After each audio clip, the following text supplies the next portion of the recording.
Subscribe करें और bell दबाएं ताकि कोई खबर रह न जाए।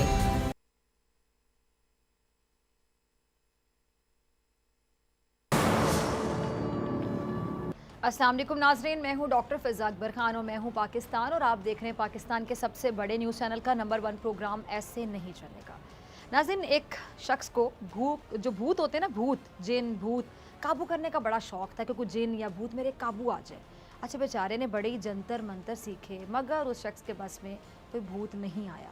अच्छा, लाचार हो गया, बेबस हो गया। वो शख्स जंगल में रहने वाले एक बुज़ुर्ग के पास चला गया और कहने लगा कि मुझे कोई तदबीर बता दें ताकि कोई भूत मेरे कब्ज़े में आ जाए और भूत मेरे सारे काम कर दिया करे। अच्छा, जो बुज़ुर्ग था ना, वो बड़ा समझदार था, बड़ा अक्लमंद इंसान था। उसने उस शख्स की ख्वाहिश के लिए पूछा, कहा कि भूत ना बड़े बुरे होते हैं, तो तुम इस ख्वाहिश को छोड़ दो, इसलिए तुम इस ख्वाहिश से दूर रहो, बल्कि इस ख्याल को भी ना सोचो, इससे बाज आ जाओ। अच्छा, भूत को अपना काम काज बताना तो दूर की बात है, वो कहता है कि भूत तुम्हें कहीं का नहीं छोड़ेगा और आखिर में वो पता है क्या करेगा, तुम्हें खा जाएगा। ये सुनकर उस शख्स ने बुज़ुर्ग से कहा कि मेरे पास बहुत काम है और जिनसे मेरे ख्याल से जो भूत है ना, वो कभी फुर्सत पा ही नहीं सकेगा। जब फुर्सत नहीं पा सकेगा, काम में मसरूफ़ रहेगा, तो फिर मुझे कैसे खा जाएगा। आखिर बुज़ुर्ग ने कहा कि ये तो नहीं समझने वाला, तो इसको मंत्र बता दिया। जो उसने मंत्र बता दिया, उस शख्स ने घर में आकर मंत्र पढ़ने का अमल फ़ौरन शुरू कर दिया। अच्छा, जब मंत्र पढ़ने का अमल मुकम्मल हो गया तो भूत ज़ाहिर होकर कहने लगा कि बताओ, मैं आ गया हूँ, क्या करूँ। पहले तो उसे यकीन नहीं आया कि भूत आ गया। अच्छा, जब उसको यकीन आया, उसने कहा कि एक शानदार इमारत तामीर करो। भूत ने 1 मिनट में आलीशान एक इमारत तैयार कर दी। फिर उस शख्स ने भूत से कहा कि खेत में जाओ, हल चलाओ। भूत ने हुक्म की तामील की, खेत भी तैयार कर दिया। फिर भूत के मालिक ने कहा कि बहुत सा रुपया लाया जाए। भूत ने 1 लम्हे में ख़जाना अपने मालिक के कदमों में डाल दिया। घर से कि जो मुश्किल, जो मुख्तलिफ काम जो भी भूत को बताया गया, वो सब काम भूत ने फौरी तौर पे कर दिए। अब भूत के पास करने को कोई काम ना रहा और ना भूत के मालिक के पास उस भूत को देने के लिए कोई काम बचा। अब प्रॉब्लम स्टार्ट हो गई। अब आगे ज़रा सुनिएगा, बहुत इंटरेस्टिंग है। भूत ने अपने मालिक से कहा कि मुझे काम बताओ, क्या करूं, वरना मैं तुम्हें खा जाऊंगा। अब वो शख्स भूत की धमकी से बाकायदा खौफजदा हुआ और उसे समझ ना आया कि मैं इसको कौन सा काम बताऊं, ये कौन सा काम करे। अब तो सारे काम पूरे कर चुके हैं और अगर मैंने इसको काम ना बताया तो ये मुझे खा जाएगा। अच्छा, वो शख्स खौफ के आलम में डर से इतना डरा कि दौड़ करना फ़ौरन बुज़ुर्ग के पास चला गया और कहने लगा कि भूत को जो कुछ कहता हूँ वो झटपट कर देता है। अब तो मेरे पास कोई काम ही नहीं बचा और वो कहता है काम बताओ वरना खा जाऊँगा। अब मैं क्या करूँ, वरना मुझे खा जाएगा, मुझे कुछ बताएं। अब इतने में भूत भी उस शख्स का पीछा करते हुए वहां पहुंच गया। बुजुर्ग के पास एक कुत्ता बैठा हुआ था। जरा सुनिएगा, आदमी के हाथ में खंजर देखकर बुजुर्ग ने कहा, चूंकि वो समझदार था, अक्लमंद था, उसने कहा कि इसे कहो कि जी इसकी दुम काट ले और भूत से कहो कि इस दुम को सीधी करके दिखा दे। भूत ने कुत्ते की दुम थी ना, वो हाथ में ले ली, एक बार सीधी कर दी, फिर जब उसको छोड़ दिया तो वो दुम फिर से टेढ़ी हो गई। फिर वो यही काम करता रहा पूरा दिन। 1 दिन गुजर गया, 2 दिन गुजर गए, 3 दिन गुजर गए, चौथा दिन आ गया और भूत ने 1000 कोशिश की लेकिन कुत्ते की दुम सीधी नहीं हुई, टेढ़ी की टेढ़ी रही। फिर भूत जो था ना, वो घबराया और कहने लगे कि भाई जो कुछ मैंने तुम्हें दौलत दी, रुपया दिया, पैसा दिया, वो सब तेरा, अब मुझे छुट्टी दे दे। जिस पर भूत का मालिक फ़ौरन राज़ी हो गया कि वो यही चाहता था। उसके बाद भूत अपने ठिकाने पर गया और ये शख्स खुशी खुशी अपने घर को वापस लौट गया। अब इस कहानी में जिस तरह जो दुम थी ना कुत्ते की टेढ़ी रही और भूत भी उस दुम को सीधा करते करते थक गया, हिम्मत हार गया, ठीक वैसे ही एक शख्स है नरेंद्र मोदी, उसका भी हाल यही कि उसकी जो अक्ल है ना, वो टेढ़ी ही रही, जो लाख कोशिशों के बावजूद सीधी नहीं हो सकती। दुनिया में हर काम मुमकिन हो सकता है, लेकिन जो अब तक नामुमकिन तरीन काम रहा वो है मोदी की दुम को सीधा करना। अच्छा, मोदी हर तरफ अपनी टांग अड़ाता है, आपको पता, उसकी आदत है। हर मामले में टांग अड़ाना मोदी की आदत है, हर मामले में दखल देना उसकी आदत है, लेकिन हर बार जिल्लत उठाना भी उसका मुकद्दर है।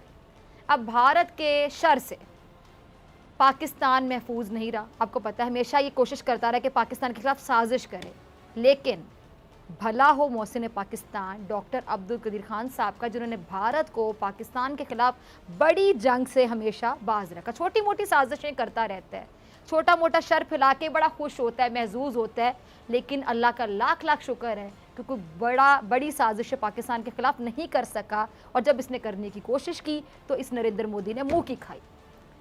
अब इन मोदी है, अगर इसका बस चलता ना तो ये अब भी पाकिस्तान से जंग छेड़ चुका होता।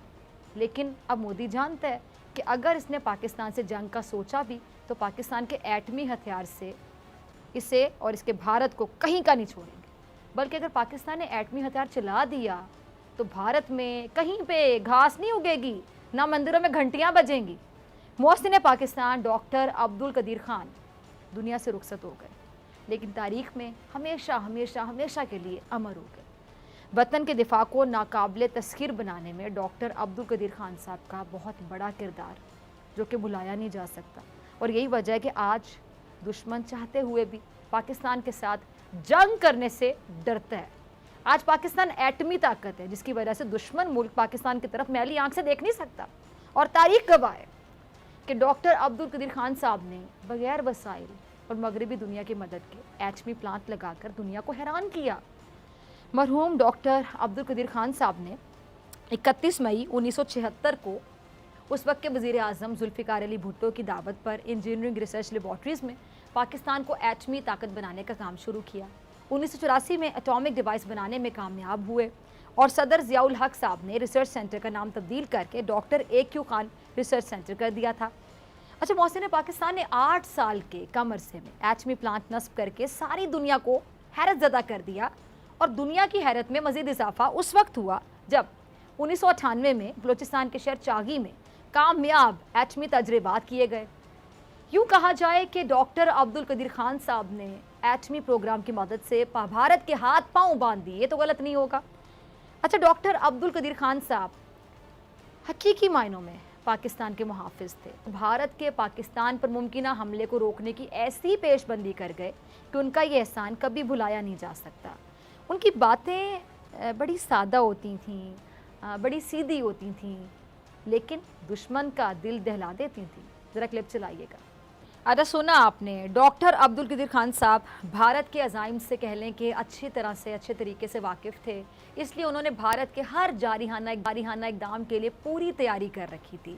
डॉक्टर साहब क्या कहते हैं कि अगर भारत पाकिस्तान के खिलाफ कोई भी कदम उठाता तो हम अपनी एटमी हथियारों के ज़रिए दिल्ली को 5 मिनट में एक बटन दबाने की सूरत में ख़त्म कर सकते थे। यानी पाकिस्तानी मिसाइलों ने भारत का निशाना ले रखा था और भारत के हमले की सूरत में पाकिस्तान सिर्फ एक बटन दबाकर दिल्ली को सफ़े हस्ती से मिटा सकता था। मैं यहाँ ये बात दोहरा रही हूँ कि हमारी ये सलाहियत अपने दिफा के लिए, जारिहाना अज़ाइम से हमारा कोई वास्ता नहीं है। ये जो बीमारी कह लें, ये खपत नहीं, सिर्फ भारत को लाहक है। अच्छा, ये डॉक्टर कदीर खान साहब जो है ना, उनकी एक बेहतरीन कह लें कि हिकमत अमली थी, स्ट्रैटेजी थी, जज्बा था, जुनून था कि उन्होंने पाकिस्तान को जौहरी हथियारों से लैस कर दिया। और ऐसे हथियार भारत के बड़े शहरों को निशाना बनाने की सलाहियत रखते हैं। इनकी हुब्बुल वतनी कह लें कि वो वतन पर एक आंच नहीं आने देना चाहते थे, और उसके लिए उन्होंने अपनी तमाम जो हिकमत अमली है, स्ट्रैटेजी है, वो भी बना रखी थी। और अगर मैं ये कहूँ कि डॉक्टर अब्दुल कदीर खान साहब मोहसिन पाकिस्तान से ज़्यादा पाकिस्तान का फ़ख्र थे तो गलत नहीं होगा। और हकीकत ये भी है कि डॉक्टर अब्दुल कदीर खान साहब ने पाकिस्तान के लिए जो खिदमात अंजाम दी, उनके एहसानों का बदला किसी सूरत भी चुकाया नहीं जा सकता। अल्लाह पाक डॉक्टर साहब पर करोड़ा करोड़ रहमतों का नज़ूल करे, उनको करवट करवट जन्नतुल फिरदौस में आला मुकाम अता करे, आमीन। जिसने पाकिस्तान को आलम इस्लाम की पहली एटमी कुव्वत बनाया, दुश्मन पर ऐसा रोब, ऐसा दबदबा तारी किया कि इस्लाम के नाम पर बनने वाली इस रियासत का वजूद मिटाने वालों के इरादे खाक में मिल गए। लेकिन भारत पाकिस्तान से जंग तो नहीं कर सकता, लेकिन मौका देखकर पाकिस्तान में वार करने का मौका हाथ से जाने नहीं देता। आपको पता है, कभी भारत पाकिस्तान में दहशतगर्दी के रास्ते ढूंढता है, कभी आलमी सतह पर भारत पाकिस्तान की जगहसाई कराने के चक्रों में अपनी इज्जत गंवाता है। और अब क्रिकेट के बाद भारतीय जजेस ने, आपको पता है, पाकिस्तान को यकीनी गोल्ड मेडल से बेईमानी करके महरूम कर दी है। भारत की खेल के मैदान में भी पाकिस्तान के खिलाफ ये जो एक नफ़रत है, साजिशें हैं, वो जारी हैं। अच्छा, वर्ल्ड बॉडी बिल्डिंग चैम्पियनशिप में आपको मैं बताऊं कि पाकिस्तानी बॉडी बिल्डर्स के साथ भारत की जानिब से एक नाइंसाफ़ी सामने आई है। जब भारतीय जजेस ने पाकिस्तान को गोल्ड मेडल से बेईमानी करके महरूम कर दिया। जजेस पैनल में मौजूद भारतीयों ने पाकिस्तान के 3 टॉप एथलीट से बेईमानी की। भारतीय जजेस ने पाकिस्तानी कोच इरफान असगर और रमीज़ इब्राहिम को साजिश के तहत टॉप 5 में जाने नहीं दिया।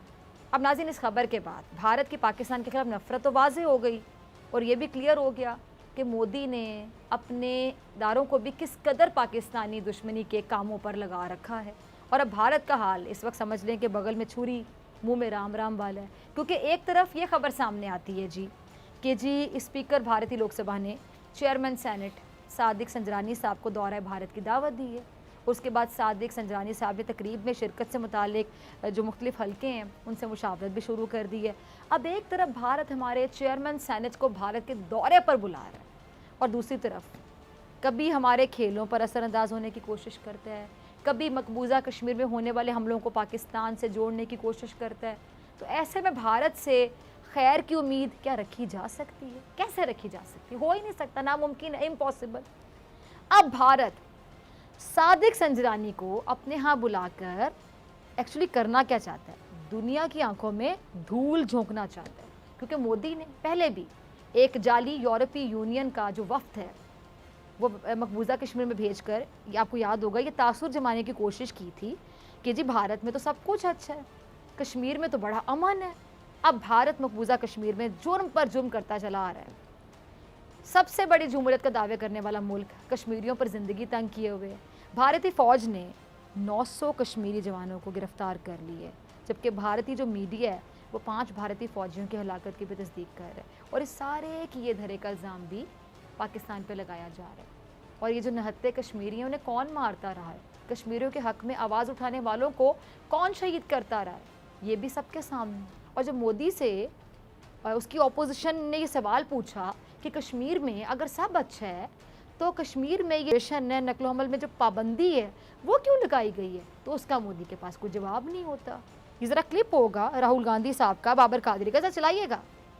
तो सुना आपने, मोदी मकबूजा कश्मीर में खून की होली खेलता रहा। और जब राहुल गांधी ने मकबूजा कश्मीर की सूरत हाल का जायजा लेना चाहा, लेकिन मोदी ने अपनी कठपुतली सिक्योरिटी फोर्सेस के जरिए राहुल गांधी को मकबूजा कश्मीर जाने से रोक दिया, जिस पर राहुल गांधी ने सवाल उठाए कि अगर मोदी का मकबूजा कश्मीर में अमन का दावा सही है, दुरुस्त है, सच्चा है, तो फिर उसको खौफ किस बात का है, डर किस बात का है? फिर वो हमें मकबूजा कश्मीर जाने क्यों नहीं दे रहा? और हकीकत में मोदी मजलूम कश्मीरियों को मौत की घाट उतार रहा था। ऐसे में वो कैसे खुद को एक्सपोज होने देता, बेनकाब होने देता? और जो बहादुर लोग मोदी के जुल्म को बेनकाब कर रहे थे, मोदी ने उन्हें भी अब्दी नींद सुला दी है। बाबर कादरी ने भी जुल्म के खिलाफ आवाज़ उठाई थी ना, तो क्या हुआ? उन्हें भी मौत की नींद सुला दिया गया। बाबर कादरी का कसूर क्या था? सिर्फ इतना कि उन्होंने बार बार इसरार पर भी पाकिस्तान नहीं बल्कि हिंदुस्तान मुर्दाबाद का नारा लगाया और कश्मीरियों के हुकूक पर खुलकर बात की। और मोदी की इंतहा पसंद सोच इस बात को बर्दाश्त न कर सकी और कुछ दिन के बाद बाबर कादरी को शहीद कर दिया गया। ये है नरेंद्र मोदी और उसकी आरएसएस की गुंडागर्दी। ये कत्लगाहें बना रहे हैं जबकि कश्मीरी आज़ादी के गुण गा रहे हैं और मोदी उन्हें दबाने में लगा हुआ है। मकबूजा कश्मीर में जो भारत की जालिमाना कार्रवाई है ये रुकने का नाम ही नहीं ले रही। और ये जो गासिब भारतीय फौज है, भारतीय सेना है, इसने अब क्रैकडाउन में 900 कश्मीरियों को जबरी तौर पर गिरफ्तार किया और मजीद कई कश्मीरी भी शहीद कर दिए गए। अब इस सिचुएशन को देखते हुए, सूरत हाल को देखते हुए, इमरान खान साहब नरेंद्र मोदी का गंदा चेहरा सबके सामने लाते हुए कह रहे हैं कि मोदी इसराइल से मिलकर मकबूजा कश्मीर में कार्रवाइयाँ कर रहे हैं। ज़रा क्लिप चलाइएगा प्राइम मिनिस्टर साहब का। अरे सुना आपने वज़ीर आज़म साहब को भी बात साबित होती कि मोदी फाशिस्ट है और जालिम तरीन इंसान है जो अपने जुल्म को बढ़ावा देने, नित नए तरीके आजमाने के लिए इसराइल के साथ मिलकर मकबूजा कश्मीर में जुल्म की आग लगा रहा है। और मोदी इसराइल गठजोड़ कितना मजबूत है इसका अंदाज़ा लगाना ज़रा भी मुश्किल नहीं है, क्योंकि कुछ दिन पहले ये खबर सामने आई थी कि नरेंद्र मोदी, ये जो मोदी की हुकूमत है, इसने इसराइली जासूस सॉफ्टवेयर के ज़रिए हमारे मुल्क के वज़ीर आज़म इमरान खान साहब के मोबाइल की जासूसी करने की कोशिश की। अब जाहिर सी बात है, मोदी हुकूमत को इसराइली जासूसी सॉफ्टवेयर तक रसाई किसने दी? इसराइल की आशीर्वाद से हासिल हुई। और इसराइल और भारत इस वक्त पाकिस्तान के खिलाफ लॉबिंग कर रहे हैं, प्रॉक्सी वॉर कर रहे हैं, सोशल मीडिया पर झूठी खबरें फैला रहे हैं और भारत सर तोड़ कोशिशों में लगा हुआ है कि किसी तरह ये किसी तरह से ये पाकिस्तान को मकबूजा कश्मीर की आवाज़ बनने से रोक सके। लेकिन आज मैं नरेंद्र मोदी तुम्हें बता रही हूँ कि अगर तुम में हिम्मत है ना, रोक तो रोक कर दिखा दो, क्योंकि हमारे वजीर आजम किसी भी सूरत कश्मीर की आवाज़ उठाने से रुकने वाले नहीं हैं। और आज एक बार फिर वजीर आजम ने तुम्हें तुम्हारी औकात दिखा दी, तुम्हें कहीं का नहीं छोड़ा, कहीं का नहीं छोड़ा। चलाइएगा अगला क्लिप। तो सुना आपने वजीर आजम इमरान खान साहब किस तरह से मोदी सरकार के चेहरे पर दुनिया के सामने दलील पर मबनी थप्पड़ रसीद करें, इसे कोई कहता नहीं किसी के मुंह पे थप्पड़ मारना। वजीर आजम ने अपने इस इंटरव्यू में सिर्फ मकबूजा कश्मीर के अवाम की बात नहीं की, बल्कि उन्होंने भारत के मुसलमानों के खिलाफ जो होने वाले मजालिम हैं उनको खुलकर हाईलाइट किया और अक़वाम आलम को भी आईना दिखाया बाकायदा कि दुनिया मकबूजा कश्मीर और भारतीय मुसलमानों पर होने वाला जो तशद्दुद है, जो उन पर जुल्म किया जाता है, उस पर खामोश क्यों है। और ख़ास तौर पर अक़वाम मुत्तहिदा और जो दीगर आलमी प्लेटफॉर्म्स हैं वो भारतीय जुल्म पर, भारतीय बर्बरियत पर छुप का रोज़ा क्यों रखे हुए हैं। वज़ीर आज़म साथ ये भी कह रहे हैं कि दुनिया के भारत के साथ मुफादात जुड़े हुए हैं, इसलिए दुनिया को भारत के जुल्म नज़र नहीं आते हैं। यानी जो मुफादात हैं वो इंसानियत से ऊपर हो गए। इमरान खान साहब जिस बहादुरी के साथ कश्मीर का मुकदमा लड़ रहे हैं और आलमी सतह पर उनके मौक़िफ़ को जो पजीराई भी मिल रही है, वज़ीर आज़म इमरान खान साहब ने मज़लूम कश्मीरियों को ये उम्मीद दिलाई है कि पाकिस्तान उस वक्त तक कश्मीरियों की आज़ादी की जद्दोजहद में उनके साथ खड़ा रहेगा जब तक उनको आज़ादी मिल नहीं जाती, उनका अज़ली हक उनको नहीं मिल जाता, जब तक कश्मीर पाकिस्तान का हिस्सा नहीं बन जाता। अच्छा नाज़रीन, जिस तरह भारत मकबूजा कश्मीर में इंसानी हकूक़ की खिलाफ वर्जियाँ से पंजाब के किसानों के साथ भी इसने वो जुल्म किए, वो सितम किए कि खुदा की पनाह। ज़रा क्लिप चलाइएगा।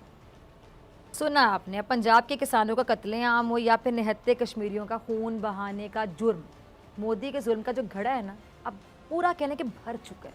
अब मोदी अपने अंजाम को पहुंचने वाले, क्योंकि पंजाब के किसान, भारत के मुसलमान और निहत्ते कश्मीरी अब मोदी को वाज़े कह रहे हैं कि बहुत हो गया, अब ऐसे नहीं चलेगा। मिलते हैं ब्रेक के बाद। वेलकम बैक नाज़रीन। गैर मुल्की मीडिया को इंटरव्यू देते हुए वज़ीर आज़म इमरान खान साहब ने कहा है कि अफ़गानिस्तान में अमन और इस्तेहकाम खित्ते के लिए नागुज़ीर है। अफ़गानिस्तान तमाम हमसाया ममालिक के लिए अहम तरीन तिजारती गुज़रगाह है। अच्छा, बस जो एशियाई ममालिक हैं अफ़गानिस्तान के रास्ते पाकिस्तान तक रसाई भी हासिल कर सकते हैं। और प्राइम मिनिस्टर ने यह भी कहा कि पाकिस्तान अफ़गानिस्तान का हमसाया मुल्क है और वहाँ के जो हालात हैं वो हम पर असरअंदाज होते ही हैं, इसलिए हम किसी का साथ नहीं दे रहे, बल्कि हम अमन की बात कर रहे हैं। अच्छा, प्राइम मिनिस्टर ने यह भी कहा कि दुनिया को हर सूरत अफ़गान हुकूमत से बात करनी चाहिए और साथ साथ उन्होंने मगरबी दुनिया को ये पैगाम दिया कि दाइश से छुटकारा पाने के लिए तालिबान बेहतरीन ऑप्शन है। इस सिचुएशन पे बात करने मोअज़्ज़ज़ मेहमान मौजूद हैं, किसी तारुफ के मोहताज नहीं। डॉक्टर हुमा बकाई साहिबा माहिर हैं, बैनुल-अक़वामी अमूर की बहुत सीनियर तज़ियाकार हैं। बहुत शुक्रिया डॉक्टर साहब ज्वाइन करने के लिए। और lieutenant general retired Amjad Shoaib साहब सीनियर तज़ियाकार, आपका भी बहुत शुक्रिया ज्वाइन करने के लिए। डॉक्टर साहब, मैं सबसे पहले आपकी तरफ आना चाहूँगी। ये जैसा कि वज़ीर आज़म ने कहा है कि जी आपने उनकी गुफ्तगू सुनी और ये जो कतर में होने वाले जो मुज़ाकरात हैं उस पर जो अमेरिका का बाकायदा कहना है कि तालिबान से मुज़ाकरात का मतलब उनकी हुकूमत को तस्लीम करना नहीं है और तालिबान को उनके इक़दामात की बुनियाद पर परखा जाएगा। तो आप क्या समझती हैं कि वो क्या इक़दामात हैं जिनके बारे में कहा जाता है कि जी तालिबान के इक़दामात होंगे, उनकी बुनियाद पर उनको परखा जाएगा, यानी उन इक़दामात की बिना पर दुनिया फ़ैसला करेगी। तो आपके मुताबिक क्या इक़दामात होंगे वो? देखिए जी, बिल्कुल वाज़ेह सी बात है। अमेरिका ने इनख़ला तो कर लिया और वो इनख़ला भी किया तालिबान की मदद से, उनके साथ कंसल्टेशन में। तो तालिबान से तो CIA सालों से बात कर रही थी, अभी भी कर रही है। और जो उनका ये तकरीबन ब्लडलेस इनख़ला हुआ वो भी तालिबान की वजह से हुआ। आज आखिर में जो आपने क्राइसिस देखा या फ़ियास्को देखा वो अमेरिकन फेलियर था, और जो फोर्सेस को अमेरिका में अफ़गानिस्तान में खड़ा किया था उनका कोलैप्स था, जिसकी वजह से तालिबान अमेरिकन बूट्स अभी ग्राउंड पे थे और तालिबान जो थे उन्होंने पावर कैप्चर कर ली थी। अब हैविंग सेड दिस, जब ये सब कुछ हो गया तो अमेरिका तकरीबन सोचिए कि उसके लिए एक मुश्किल क्रिएट हुई है, एक स्ट्रैटेजिक डिसीजन है जो उन्हें लेना है, क्योंकि जितने उनके अलाइज थे वो उनके बाहर निकलने से नाराज हैं, बशमूल UK और जर्मनी भी, और इन सम वेज फ्रांस भी, और इन सम वेज इंडिया भी, क्योंकि सबने कहा कि आप जिस वॉर को कह रहे हैं कि अब ये ख़त्म हो जानी चाहिए और ये नेसेसिटी की वॉर थी, फिर वॉर ऑफ चॉइस बन गई। इस वॉर से निकलने के लिए आपको हमसे कंसल्टेशन करना चाहिए था, लेकिन उससे बड़ा जो सवाल उठा है वो अमेरिका की क्रेडिबिलिटी और इंटेग्रिटी पर उठा है। और ये जो अमेरिका की यूनिपोलैरिटी में एक वतीरा था जी के मुल्कों में इस प्रिटेक्स्ट पे दाखिल हुआ जाए कि हम रिजीम चेंज करेंगे या हम प्रोजेक्ट डेमोक्रेसी करेंगे या हम रूल ऑफ लॉ करेंगे या हम ह्यूमन राइट्स के हवाले से बात करेंगे, ये कम्प्लीटली कोलैप्स हो गया। तो अब अमेरिका एक डिलेमा में है और जो लॉस्ट पोजीशन है उसको रिकवर करने के लिए वो तालिबान के साथ इंगेज भी होना चाहते हैं, लेकिन इस बात को भी इंटरनेशनल कम्युनिटी को बिलखुसूस अपने वेस्टर्न अलाइज को बावर कराना चाहते हैं कि जो लिबरल वैल्यूज थी जिसके लिए अमेरिका खड़ा होता था उन पर आज भी खड़ा है, जिनसे ये कह रहे हैं कि हम ये सब करेंगे तब हम आपको डिफेक्टो रिकग्निशन देंगे। इनको तो इन्होंने सबसे पहले खुद डिफेक्टो रिकग्निशन दी थी जब इन्होंने एक एग्जिस्टिंग सिटिंग अफगान हुकूमत को बाईपास कर तालिबान की डिमांड पर उनके बगैर उनसे बातचीत शुरू की थी। तो ये जो पूरा खेल है ये तो अमेरिका का अपना शुरू किया हुआ है, अब उसके शाखसाने हैं। और उसमें अहम बात ये है कि हम जहाँ पे इमरान खान साहब के स्टेटमेंट्स के हवाले से बात की, देखिए इमरान खान साहब बिल्कुल वजह फरमा रहे हैं। वो कह रहे हैं कि जी आप हमारे पास आए, आपने कहा तालिबान को नेगोशिएटिंग टेबल पे लाए, आपने तकरीबन इस पे इंसिस्ट किया। हम उस वक्त भी खौफजदा थे कि अगर जी ये सूरत हाल सही बनी तो ठीक है, वरना आप पाकिस्तान के हवाले से स्केपगोटिंग करेंगे। वही हुआ, हम उनको नेगोशिएटिंग टेबल पे भी ले आए, हम उनको अमेरिकन पॉइंट ऑफ व्यू से बावर भी कराते रहे, हम ब्रिज स्टेट भी बने। लेकिन अब जब वो यहाँ से उनका इनखला हो गया, अब अपने आप को रीअसर्ट करने के लिए वो पाकिस्तान को इस्तेमाल भी करना चाहते हैं, क्योंकि जो सेक्रेटरी ऑफ स्टेट है उन्होंने कहा नैरो स्पेसिफिक पर्पस, और पाकिस्तान को स्केपगोट भी करना चाहते हैं। तो मेरा ख्याल है जो स्ट्रैटेजिक कंफ्यूजन है वो अमेरिका के साइड पर है, हमारी साइड पर कोई स्ट्रैटेजिक कंफ्यूजन नहीं है। अफगानिस्तान में जो पहली हुकूमत थी हम उसके साथ भी काम कर रहे थे, हमने अब्दुल्ला को भी स्टेट विजिट पे इस्लामाबाद बुलाया था। और हम जो इस वक्त सियासी शक्ल है अफगानिस्तान की, जो सियासी हकीकत है, जो ज़मीनी हकीकत है, हम उसके साथ काम कर रहे हैं। तो हम तो we moved with the tide of international law. Strategic confusion तो मेरा ख्याल है कि बाइडन की हुकूमत में है, वो एक को भेजते हैं और बात नहीं करते, इंगेज करते हैं और डिसएंगेज करते हैं, फिर कहते हैं जी हम नैरो एंगेजमेंट करेंगे, स्पेसिफिक एंगेजमेंट करेंगे। आपकी सिग्नलिंग में बहुत कंफ्यूजन है। सही है, ठीक है। जना साहब, आपने डॉक्टर साहब को भी सुना, आपकी तरफ आ रही हूँ। जना साहब, जैसे कि प्राइम मिनिस्टर ने कहा है कि जी जो अमरीकी फ़ौज है उसके इनखला के बाद जो अफगानिस्तान में इंसानी बहरान का खदशा पैदा हुआ है और अफगानिस्तान की सूरत अगर कशीदा होती है तो असरात यकीनी तौर पे बहुत दूर तक जाएंगे। तो जना साहब, क्यों पाकिस्तान को बार बार दुनिया से बाकायदा ये अपील करनी पड़ती है, दुनिया को बताना पड़ता है कि जी वो तालिबान हुकूमत से बात करें? क्या मगरबी दुनिया को खुद एहसास नहीं है इंसानी हुकूक का? बिस्मिल्लाहिर्रहमानिर्रहीम। देखिए, मगरबी दुनिया के अपने मुफादात हैं और इंसानी हुकूक तो वो इस्तेमाल करते हैं जब ज़रूरत हो, उसका नारा लगता है, लेकिन उनके अपने मुफादात, एक अपनी स्ट्रेटजी, अपनी पॉलिसी है जिसके मुताबिक वो चल रहे हैं। हमारा मसला ये है कि हम जो कुछ भी कह रहे हैं ये अफगानियों की जो आप कह लीजिए उनकी मदद या उनकी हमायत से ज़्यादा हम अपनी मदद, अपनी हमायत के लिए कर रहे हैं, इसलिए कि जो भी वहाँ पे कोई तबाही मचेगी, कोई वहाँ पे प्रॉब्लम्स उठेंगी, इंसानी अलमिया हो, कुछ भी हो, उसका खमियाजा, उसका जो फॉल आउट है वो पाकिस्तान भुगतेगा। अगर वहाँ पे भूख नंग और कत्ल गारे शुरू हो जाती है, डाके पड़ने शुरू हो जाते हैं, नारकोटिक्स बिकनी शुरू हो जाती हैं, पॉपी ग्रोइंग शुरू हो जाती है, तो ये सब चीज़ें रेफ्यूजी भी लाएंगी हमारी तरफ, नारकोटिक्स भी लाएंगी हमारी तरफ, और उसके साथ साथ स्मगलिंग भी होगी। तो ये पाकिस्तान का मसला यही है कि चूंकि सबसे ज़्यादा हमारे ऊपर प्रॉब्लम आती है, हम वावेला मचा रहे हैं कि जी इनका हाथ पकड़ें ताकि ये डिस्टेबलाइज ना हो। अब देखने की बात ये है, क्या वाकई अमेरिका जो कहता है कि इसको हमने एक सेफ और स्टेबलाइज मुल्क बनाना है, ये जो कहानियाँ सुनाते हैं ताकि यहाँ से किसी को भी कोई ख़तरा ना हो, टेररिज्म ना हो, तो वो क्या वाकई ये सच कह रहे हैं? अगर उन्होंने सिर्फ ह्यूमन राइट्स और जो 2-3 उन्होंने पॉइंट्स रखे हुए हैं उसकी बुनियाद पे कि इंक्लूसिव गवर्नमेंट बने, अगर सिर्फ उन्होंने इसकी बुनियाद पे उनको रिकग्निशन देनी है तो वो तो उन्होंने डिक्लेयर कर दिया। उसके लिए दोहा जाके बातचीत करने की क्या जरूरत थी? एक्चुअली जो इस वक्त अफगान तालिबान के जो हालात हैं वहाँ पे, आप देखिए कि उस वक्त एक वक्त पे उनका सारा खर्चा उठाया हुआ था मगरबी दुनिया ने। आज उनकी 3-3.5 लाख की फौज, उनकी पुलिस, उनकी इंटेलिजेंस, वो सब बेकार पड़े, उनको तनख्वाही नहीं है उनके पास। तो ये वो कमजोरी है आज जो तालिबान फेस कर रहे हैं। अगर ये ट्रेंड लोग जो कि फौज में थे अगर भूखे मरने शुरू हुए और उन्होंने डाके लगाने शुरू कर दिए या टेररिज्म की तरफ चले गए, लूटमार शुरू हो गई, तालिबान के खिलाफ लड़ना शुरू हो गए, तो आप जरा सोचिए किसी का आलाकार बन सकते हैं पैसे लेके जब लड़ना शुरू कर दें तो अफगानिस्तान तबाह हो जाएगा। अब ये वो चीज है जिसके लिए पाकिस्तान कह रहा है कि जनाब इनकी मदद करें ताकि वहां पे जो माली मुश्किलात है वो खत्म हो और लोगों को कम से कम वो एक हुकूमत का कंट्रोल रहे उनके ऊपर। लेकिन अमेरिका इन्हीं की यही कमजोरी को एक्सप्लॉइट करना चाहता है।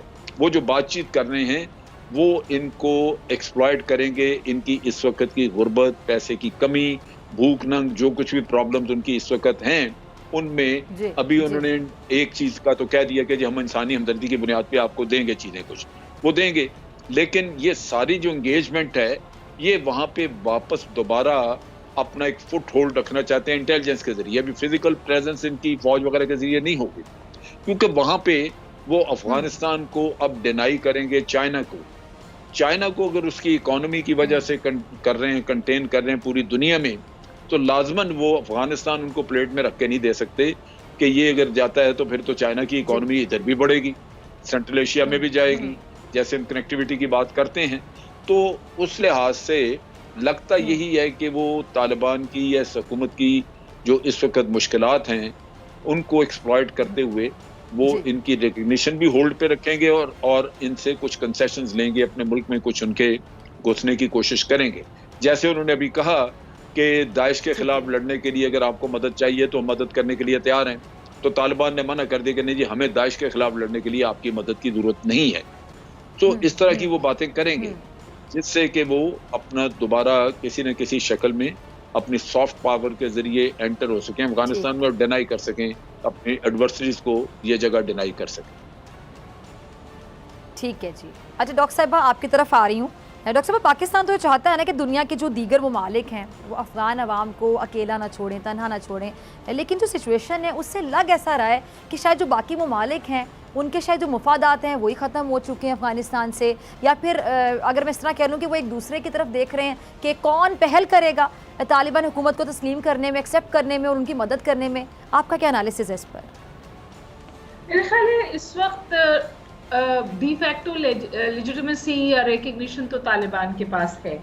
अब ये कि इनको ऑफिशियली किस तौर रिकग्नाइज किया जाए, और वहाँ पर मेरे ख्याल है कुछ ममालिक हैं जो सामने आ सकते हैं। उसमें ईरान सामने आ सकता है, चाइना सामने आ सकता है, टर्की सामने आ सकता है, कतर सामने आ सकता है, जो समझिए इस प्रोसेस को इनिशिएट कर सकते हैं। वेस्टर्न वर्ल्ड जो है वो लेजिटिमेसी को अभी भी, रिकग्निशन को अभी भी इस्तेमाल करना चाहती है एक क्विट प्रो के तौर पर कि जी हमारा जो, जैसे भी जनरल साहब फरमा रहे थे कि they want there foot in, वो चाहते हैं कि अफगानिस्तान में जो इस वक्त एक वैक्यूम क्रिएट हुआ है वो इरेज हुए हैं, मिट गए हैं अफगानिस्तान की सियासत में उनका किरदार। इस वक्त इंडिया का किरदार ख़त्म हुआ है और अमेरिका का किरदार ख़त्म हुआ है, और अमेरिका जाहिर है it wants it's foot back in. तो वहाँ ये खेल लेजिटिमेसी का और रिकग्निशन का और एड का और फंड्स को फ्रीज करने का खेला जा रहा है। ह्यूमैनिटेरियन एड उन्होंने रिस्टोर की है तालिबान के लिए, और तालिबान ने उन्हें उसको वेलकम भी किया है। दाइश के खिलाफ तालिबान तवातुर के साथ एक्शन ले रहे हैं और उसका रिएक्शन भी आ रहा है। आपने देखा कि जुम्मे को बहुत मस्जिद पर एक बड़ा अटैक हुआ। इसका मतलब है कि जो एक्शन इस वक्त तालिबान ग्राउंड पे ले रहे हैं टेरर आउटफिट्स के खिलाफ, उसके बरखिलाफ रिएक्शन आ रहा है। अब अगर इसी रिएक्शन को और उन फैक्शंस को जो तालिबान के खिलाफ हैं बाहर से फंडिंग आनी शुरू हो गई तो अफगानिस्तान एक बार फिर कॉन्फ्लिक्ट की नजर हो जाएगा, प्रॉक्सी वॉर्स की नजर हो जाएगा। और जाहिर है कि इसका नुकसान वेस्ट को तो इतना नहीं होगा क्योंकि वो तो कट एंड रन कर चुके हैं, उसका नुकसान होगा हमारे जैसे ममालिक को। अगर वहाँ एक्टिव कॉन्फ्लिक्ट होता है तो भी रेफ्यूजीज आएंगे हमारे पास, अगर इकोनॉमिक इम्प्लोजन होता है तो हमारे पास इकोनॉमिक रेफ्यूजीज आएंगे। एक बात और आपके तवज्जुह से करना चाहती हूँ, ये बात बिल्कुल बजा है कि उन्होंने कुछ बातें सामने रखी हैं, लेकिन अफगानिस्तान से भी तालिबान के हवाले से कुछ ऐसी बातें आ रही हैं जो उनके मौक़िफ़ को तक़वियत देती हैं। फॉर एग्ज़ाम्पल बच्चियाँ स्कूल नहीं जा पा रही हैं इस वक्त, कुछ माइनॉरिटीज़ के ख़िलाफ़ भी तालिबान का एक्ट एक्शन सख्त है। उन्होंने जो सख्त इस्लामिक सज़ाओं के बारे में बात की है वो वेस्टर्न वर्ल्ड को अनएक्सेप्टेबल है, और फिर वो इन चीज़ों को इस्तेमाल करते हैं तालिबान पे स्क्रू टाइट करने के लिए। और फिर पाकिस्तान का भी मौक़िफ़ जब वो तालिबान के लिए बात करती है तो कमज़ोर होता है। तो मेरा ख्याल है कि थोड़ी sea walking the talk Taliban को करने की ज़रूरत है, और इस नैरेटिव को काउंटर करने की ज़रूरत है जो शुरू में बहुत समझिए ताकत के साथ आया था कि ये तालिबान 2 है, ये तालिबान 1 नहीं है, 20 साल पहले वाले तालिबान से मुख्तलिफ है। इस मौक़िफ़ को इंडोर्स करने की ज़रूरत है, और इसे तालिबान ही कर सकते हैं, फिर हम इस नैरेटिव को उनके लिए आगे ले जा सकते हैं। ठीक है, ठीक है, ठीक है। जनाब साहब, ये जो दाइश के बढ़ते हुए हमले हैं उसके बाद दुनिया को तो वो होश के नाखून ले लेने चाहिए, और आप क्या वज़ीर आज़म साहब की इस बात से अग्रीड हैं, इत्तेफाक करते हैं कि जी अफ़गानिस्तान में दाइश से छुटकारा है वो पाने के लिए तालिबान ही वाहिद और बेहतरीन बेस्ट ऑप्शन है? बिल्कुल, वो इसमें बड़ी समझने की बात है। तालिबान जो हैं वो चूँकि हमेशा कंट्री साइड पे रहे हैं ज़्यादा, और उन्होंने जंग लड़ी है, वो टेररिस्ट के तौर तरीके भी जानते हैं, उनको मास्टरी है उस पूरे इलाके के ऊपर तालिबान को, और इसके अलावा उनको पता है कि ये जो टेररिस्ट ऑर्गेनाइजेशंस हैं इनके ठिकाने कहाँ हैं, कहाँ से ऑपरेट करते हैं।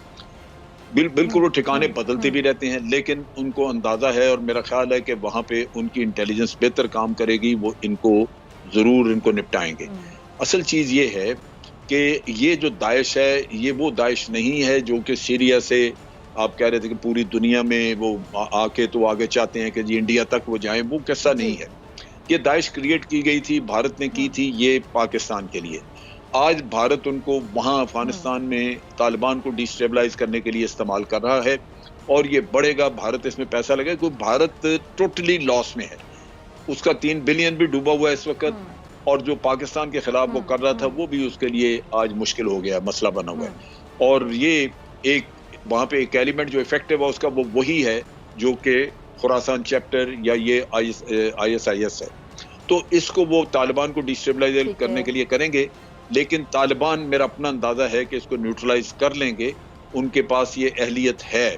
बाहर से जाके तो अमेरिका 20 साल वहाँ रहा है, क्या करके आएगा?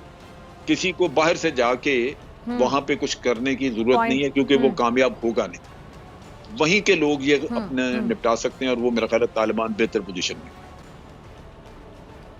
ठीक है जी, दोनों मेहमानों का बहुत शुक्रिया आपके वक्त के लिए। नाज़रीन, आपसे ब्रेक के बाद मुझे एक अहम और बड़ी खबर के साथ वेलकम बैक। नाजरीन, मुझे हैरत होती है कि लोग किस तरह से अपने गिरेबान में झांक कर अपने अमाल को सुधारने की बजाय दूसरों के खिलाफ साजिशें रचाकर झूठा प्रोपेगेंडा करके हमेशा इस काम में मुलविस रहते हैं ताकि दूसरों का इमेज ख़राब किया जाए। अब हमारे सामने ऐसी कई मिसालें हैं, बहुत सी एग्जाम्पल्स हैं, लेकिन आज मैं आपको जिस शख्स के बारे में बताने जा रही हूँ वो है हमारे मुल्क के जाली खबरों की फैक्ट्री चलाने वाले मीडिया ग्रुप जंग के मालिक मीर शकील उर रहमान। ये वो मौसूफ हैं जिनके अपने करतूत ऐसे हैं कि उनके खिलाफ मुल्क के हर सूबे और मुल्क के तमाम बड़े शहरों में FIRs दर्ज हैं। और हाल ही में अमरीकी माहिर कानून मर्क थॉमस ने भी अपने ब्लॉग में इस बात का बाकायदा इंकशाफ किया है कि मीर शकील उर रहमान के कठपुतली सहाफ़ी जिनका नाम है उमर चीमा, उन्हें अदालत से झूठी खबरें चलाने पर अखबार में मुआफ़ी छापने या फिर 1 मिलियन के जुर्माने की सज़ा मिल चुकी है। इस जाली सहाफ़ी को इस्तेमाल करके मीर शकील ने ICIJ को धोखा दिया, उसकी साख को मुतासिर किया और पेंडोरा पेपर्स में अपने जो मदे मुकाबिल बिजनेसमैन्स हैं, दीगर सियासतदान हैं, उनके नाम जानबूझकर साजिश के तहत शामिल करवाए। अच्छा, वाज़ेह है कि इस बात का एतराफ़ खुद ये जो सहाफ़ी है उमर चीमा, वो खुद एक TV प्रोग्राम में कर चुका है कि उसने ये जो नाम थे ये मीर शकील से अप्रूव करवा कर उनकी इजाज़त से आगे दिए। अच्छा, मर्क थॉमस ने यह भी बात बताई कि उमर चीमा ने भारी कीमत के इवज़ ICIJ जैसे मारूफ बैनुल-अक़वामी इदारे को भी धोखा दिया, यानी पैसों के इवज़। ये सहाफ़त का मेयार है कि उमर चीमा ने पैसे लिए, बिक गया, ईमान का सौदा किया। अच्छा जी, और ICIJ को ना सिर्फ उमर चीमा को निकाल बाहर फेंकना चाहिए बल्कि उसके खिलाफ कानूनी कार्रवाई करनी चाहिए। अब मैं वापस आती हूँ इस पूरे खेल के मास्टरमाइंड मीर शकील उर रहमान पर, जो एक पेशी के दौरान अदालत के बाहर सहाफ़ियों को, आपको याद होगा कि खुलेआम एक बंदा कह रहा है कि फॉरगेट अबाउट जर्नलिज्म, ये धंधा है मेरा, सहाफ़त भूल जाएं, ये जो है ना बिजनेस है, ये मेरा धंधा है। अब मीर शकील और उनके बेटे मीर इब्राहिम और ये जो सहाफ़ी हैं इनका उमर चीमा, इनका गठजोड़ एक अरसे से झूठी खबरें, जाली दस्तावेज़ात और केसेस करने में लगे। और एग्जैक्ट और बोल के जो चीफ एग्जीक्यूटिव हैं शुएब अहमद शेख साहब, उनके खिलाफ साजिशें करने में ये लोग मुसलसल मसरूफ़ अमल हैं। अब इस बात की जो तायद है वो भी मार्क थॉमस ने अपने ब्लॉग में भी की है कि किस तरह ये शुएब शेख साहब के खिलाफ साजिशें करते हैं, मीर शकील रहमान, मीर इब्राहिम और इनके जो कठपुतली सहाफ़ी इनके लिए काम करते हैं। अच्छा, उमर चीमा ने अदालत में FIA के ज़रिए शुएब शेख साहब के खिलाफ जाली FBI की जो दस्तावेज़ात हैं वो जमा करवाई, जो बाद में झूठी भी साबित हो गई। यहाँ तक कि प्रोसिक्यूशन के गवाह ने भी मीर शकील, मीर इब्राहिम की जो जालसाजी है तो उसकी गवाही दे दी है। अच्छा, मीर शकील रहमान के खिलाफ इस वक्त एहतसाब अदालत में गैर कानूनी ज़मीन की जो अलॉटमेंट है उसका भी केस चल रहा है। मैं ज़रा आपको याद करवा दूँ ये केस क्या था। ये वही केस है जिसमें जो साबिक वज़ीर-ए-आज़म नवाज शरीफ साहब थे ना, जब 80 की दहाई थी उसमें पंजाब के वो वज़ीर आला थे और उस दौर में उन्होंने अपने इख्तियारात का गलत कह लें, नाजायज़ इस्तेमाल, गलत इस्तेमाल किया और मीर शकील रहमान को गैर कानूनी ज़मीनों की अलॉटमेंट कर दी थी। अब ये तो अल्लाह जाने और मीर शकील रहमान और नवाज शरीफ जाने कि उसके बदले में मीर शकील ने नवाज शरीफ साहब के लिए क्या कुछ किया, क्या क्या फ़ायदे दे दिए। आप समझ रहे हैं ना नाज़रीन। अब इस पूरे केस में नैब के मौक़िफ़ के चंद पॉइंट्स हैं जो मैं आपके सामने रखना चाहूँगी ताकि आपको इस मकरू शख्स की जो हकीकत है ना उसका अच्छी तरह से अंदाज़ा हो जाए। ज़रा सुनते जाइएगा। 1980 में LDA ने मोहम्मद अली, जौहर टाउन, सब्ज़ाज़ार और मुस्तफ़ा टाउन की स्कीम्स बनाई और एग्जम्पशन पॉलिसी बनाई। अच्छा, 180 कनाल ज़मीन मोहम्मद अली के नाम पर थी जो LDA ने जौहर टाउन के लिए अक्टूबर 1982 को एक्वायर कर ली। अच्छा, एग्जम्पशन पॉलिसी के तहत 180 कनाल 18 मरले के बदले में 56 कनाल ज़मीन अलॉट होना थी। 33 कनाल ज़मीन जो है वो नहर के पास वाक़ थी। 124 कनाल ज़मीन जो है सिविक सेंटर के पास वाक़ थी। अच्छा, मीर शकील रहमान को 55 कनाल जो ज़मीन है ना वो अलॉटमेंट की समरी इरसाल की गई, जबकि 59 कनाल जो ज़मीन है वो अलॉट की गई। एजम्पशन पॉलिसी के तहत नहर पर जो वाक़ थी 33 कनाल, उसके बदले 10 कनाल ज़मीन अलॉट होना थी, जबकि पॉलिसी की धज्जियाँ उड़ाकर नहर किनारे वाक़ 59 कनाल जो ज़मीन है उसका मुकम्मल जो ब्लॉक था वो मीर शकील को अलॉट कर दिया गया। अच्छा जी, अब आता है 1986 1986 में मीर शकील रहमान ने DG LDA को अबूरी तामीर की दरख्वास्त दी और मीर शकील की दरख्वास्त पर जून का महीना था, 4 तारीख थी 1986 था, 4 जून 1986 को ही जो DG है उसने दरख्वास्त पर समरी वज़ीर आला को देने की ऑब्जर्वेशन दी। अच्छा, ज़मीन एक्वायर होने के बाद अबूरी तामीर की इजाज़त नहीं थी, लेकिन LDA ने आज खुद मीर शकील को एग्जम्पशन की ऑफ़र दे दी। यहाँ तक कि मीर शकील रहमान को प्लॉटों की अलॉटमेंट के लिए समरी पर रोज़ाना की बुनियाद पर काम किया गया। LDA ने अबूरी तामीर की दरख्वास्त पर समरी में कहा कि अबूरी तामीर नहीं हो सकती मगर एग्जम्पशन पर अलॉटमेंट हो सकती है और नवाज शरीफ को मीर शकील के प्लॉटों की अलॉटमेंट की समरी भिजवा दी गई। अच्छा, एग्जम्पशन पॉलिसी 30% यानी 30% के हिसाब से ज़मीन अलॉट करने की पाबंद करती है। अब पॉलिसी में किसी भी मालिक को 1 कनाल के 15 से ज़्यादा प्लॉटों की अलॉटमेंट ना करने का कहा गया, लेकिन इसके बरक्स, बिल्कुल बरक्स, मीर शकील को 59 कनाल पर मुश्तमिल मुकम्मल ब्लॉक अलॉट कर दिया गया और सड़कें भी उसमें शामिल कर दी गई। अच्छा, पॉलिसी के तहत एक्वायरमेंट से पहले जहाँ ज़मीन थी उसी के करीब ज़मीन अलॉट होना थी। मीर शकील को जौहर टाउन में सिविक सेंटर, नहर और जो दीगर मुख्तलिफ जगह हैं ना वहाँ पे अलॉटमेंट होना थी। फिर आता है 1992 उसमें LDA ने सड़कें शामिल करने पर मीर शकील को रियायत भी दे दी और 64 लाख रुपए जमा करवाने का ख़त दिया। मुलजिम मीर शकील के ख़िलाफ़ अभी भी ठोस शवाहिद और गवाह मौजूद हैं। यहाँ तक कि मीर शकील के वकील अमजद परवेज़ खुद भी ये तस्लीम कर चुके हैं कि मीर शकील ने अलॉटमेंट से ज़्यादा ज़मीनें हासिल की हैं। ये हैं इस मीर शकील नामी मकरू इंसान के अमाल। और भी कई चीज़ें अगर हर एक पर रोशनी में डालूँ ना तो यकीन जानिए मुझे कई प्रोग्राम सिर्फ इसी टॉपिक पे करने पड़ेंगे, इसी मौजू पे करने पड़ेंगे। अच्छा नाज़रीन, अब एक ऐसा आदमी ज़रा सुने जो सर से पाँव तक खुद झूठ और जालसाजी का एक किरदार हो, जो कभी मुल्क मुखालिफ प्रोपेगेंडा करता है, कभी ISI चीफ के खिलाफ मुहिम चलाता है बाकायदा, कभी पाकिस्तान के दुश्मन भारत के साथ अमन की आशा जैसे प्रोजेक्ट के जरिए भारतीय एजेंडे पे काम करता है। सिर्फ यही नहीं, मुल्क की सबसे बड़ी IT फर्म एग्जैक्ट के खिलाफ मुल्क दुश्मन सहाफ़ी के साथ मिलकर झूठी साजिश रचाता है, जिसका खुद दामन इतना दागदार हो तो ऐसा शख्स किसी और की किरदार कुशी कैसे कर सकता है? ज़रा मुझे बताइए। शायद इन्हीं के लिए वो ख्वाजा आसिफ क्या कहते हैं, कुछ शर्म होती है, कुछ हया होती है, मगर इतना सब कुछ होने के बाद भी इन्हें शर्म नहीं आती। इन्हें शर्म नहीं आई, लेकिन फिर भी अवाम के सामने हकीकत रखना हमारा, और हम ये फ़र्ज़ इंशाल्लाह निभाते रहेंगे। हम ये मकरू चेहरे अवाम के सामने लाते रहेंगे इंशाल्लाह। इसी के साथ डॉक्टर फ़िज़ा अकबर खान को दीजिए इजाज़त। आपसे मुलाकात होगी इंशाल्लाह कल सेम टाइम सेम चैनल। अगर ज़िंदगी ने वफ़ा की, अपना बहुत ख्याल रखेगा, प्यारों का बहुत ख्याल रखेगा, दुआओं में याद रखेगा। अल्लाह ने गिना। सब्सक्राइब करें और बेल दबाएं ताकि कोई खबर रह न जाए।